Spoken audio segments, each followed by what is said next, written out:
السلام عليكم، مرحبا بكم معايا في قناة حلويات أسماء. اليوم جيت نشارككم بوجبة غداء البسيطة جدا جدا والغنية بالفوائد في نفس الوقت. فحضرت لكم أكلة شعبية محبوبة خصوصا في فصل الشتاء، واللي هي البصارة. بطبيعة الحال كاع السيدات كيعرفوا يصايبوها، ولكن ما فيها باس نوريكم طريقتي تحضيرها. وايضا غادي نقدم لكم خبز صحي وبنين جدا ورطب. غادي نرافقوا مع هذه البصارة وجبة شتوية في البرد ولا اروع. فنتمنى ان هذه الوصفه تنال اعجابكم وفرجه ممتعه. فعلى بركه الله، اول حاجه غادي نبداو بها الخبز باش نخليوه يخمر. فعندي هنايا دقيق القمح الكامل. بالنسبه للعبار انا استعملت هذا الكاس ديال الشاي اللي بحال العبار ديال العنبه 150 مليلتر. عندي منه 5 كؤوس من الدقيق القمح الكامل، وعندي 2 كؤوس ديال دقيق الفرص او دقيق الفرينه. يمكن لكم تعجنوه غير بدقيق القمح الكامل، ولكن دقيق الفورس كيعطي هكا واحد الرطوبيه وكيعطي شويه يعني الفوليوم، يعني كيجي من الفوق شويه. عندي ايضا نصف كاس من الرقائق ديال الشوفان او الخرطال، ممكن تعوضوه بالدقيق ديال الخرطال. وعندي كاس ديال النخاله ديال الخرطال اللي استعملت انا هاد الماركه في هاد العلبه اللي كتباع في المحلات التجاريه الكبرى بحال المرجان. لا النخاله ديال الخرطال ولا الرقائق ديال الخرطال، فهما يعني الثمن ديالهم رخيص جدا و يعني مزيانين، ممكن تستعملوهم في الخبز ديالكم. اذا استعملتوا اللي كيتباع في المطاحن فتاكدوا انكم تغربلوه جيدا، اي انه كيكون عامر بداك الحجر الرقيق. فغادي نحتاج ايضا للملح حسب الذوق. وغادي نحتاج ملعقه كبيره من السكر، كتبقى اختياريه اذا ما بغيتوش ما ديروهاش. ملعقه ونصف من الخميره الفوريه او الخميره ديال الخبز الطريه، يمكن لكم تستعملوا حتى الطريه تذوبوها بشي ديال الماء. وغادي نحتاج هنا كاس ديال البلبوله ديال الشعير. بالنسبه للبلبوله ديال الشعير فخديتها كيف ما كتلاحظوا راها فازكه. خديتها وضعت عليها الماء المغليان او الماء الطايب وخليتها جانبا حتى تنفخات جيدا، ولات بحال هكا. ما تعجنوش بها وهي ناشفه انه غادي يجيكم الخبز قاصح جدا. اذا كنوضعوا ليها الماء الغليان حتى كتنفخ بحال هذا الشكل وكترطب، عاد كنعجنوا بها.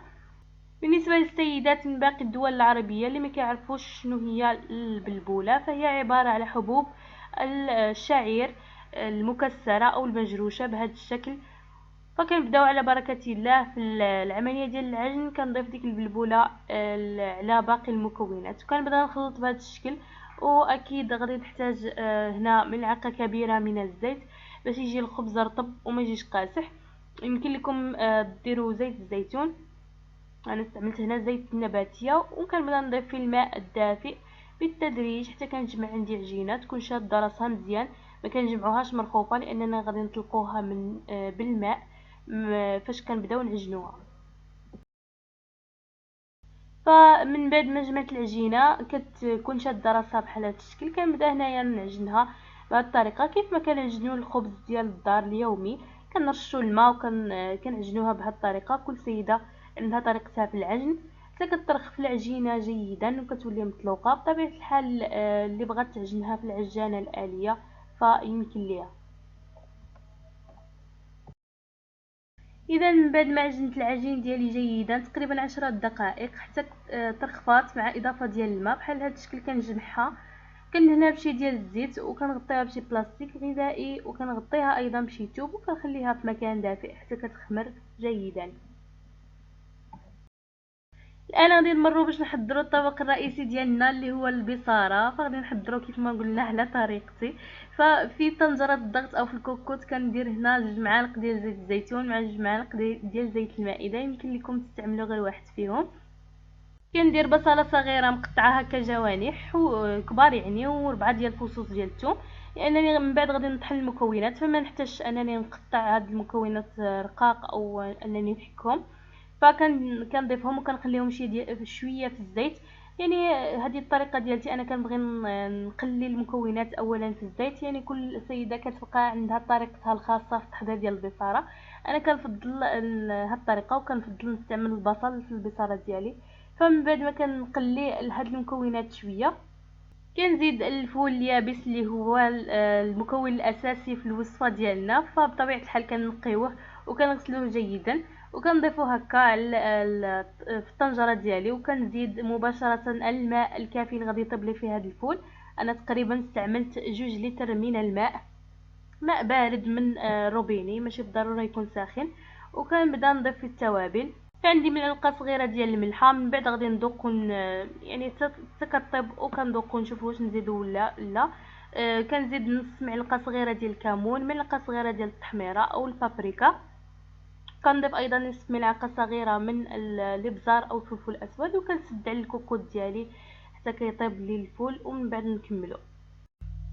اذا من بعد ما خمرنا العجين، ها هو الشكل ديالو. من بعد ما ضاف الحجم ديالو كنفرغ منه داك الهواء، وكنبدا نقرص في العجين ديالي على الشكل ديال الكويرات، او كنقسمو على شكل كويرات صغيره. والحجم كيبقى حسب الرغبه ديالكم. انا غادي نديرو الخبيزات غادي نديرهم شويه صغار. فكناخد ثوب خاص بالخبز وكنوضع فيه كيف كتلاحظوا النخاله. انا غادي نقرص الخبز ديالي في النخاله ديال الخرطال او النخاله ديال الشوفان. يمكن لكم تقرصوه في الدقيق القمح الكامل او اللي بغيتو. انا غادي نستعمل النخاله، وغادي نستعمل ايضا البلبوله ديال الشعير. فكنستعمل وكنقرص الخبز ديالي كامل بهذا الشكل، كنوضعوه فوق القطعه ديال الثوب ديالي بهذه الطريقه.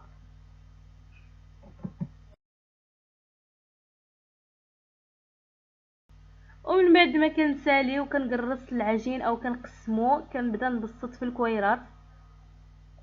فانا غادي نبسط الكويرات جيدا، مبغيتش انا الخبز ديالي يجيني غليظ. وبالنسبه لكم نتوما كيبقى حسب الرغبه ديالكم، كتبغيو الخبز ديالكم غليظ ولا رقيق.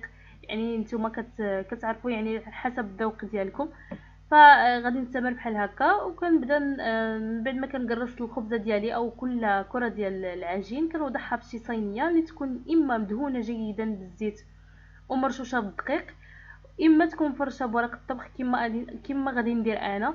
فضروري باش ما يلصقناش، لاننا غادي نخليو الخبز يخمر في ديك الصينيه. اذا كنكمل بحال هذه الطريقه حتى نكمل العجين كامل.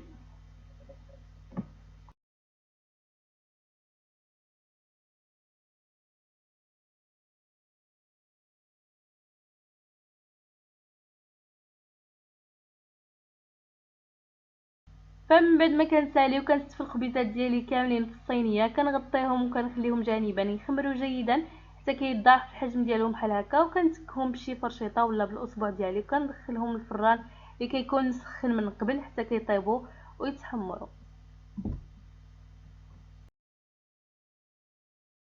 والان غادي نرجع للفول ديالي. من بعد ما طاب غادي نطحنوه في هاد الاله ديال الطحن ديال الطماطم.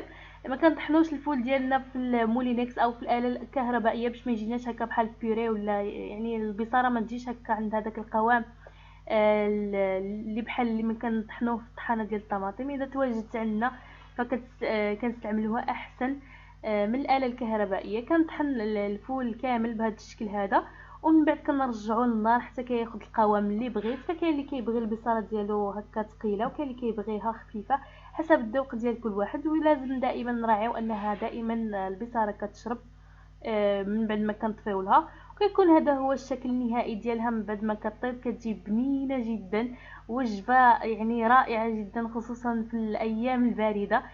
ايضا داك الخبز من بعد ما طاب وتحمر كيجي هائل جدا، وكيجي رطب وبنين، والاهم انه صحي.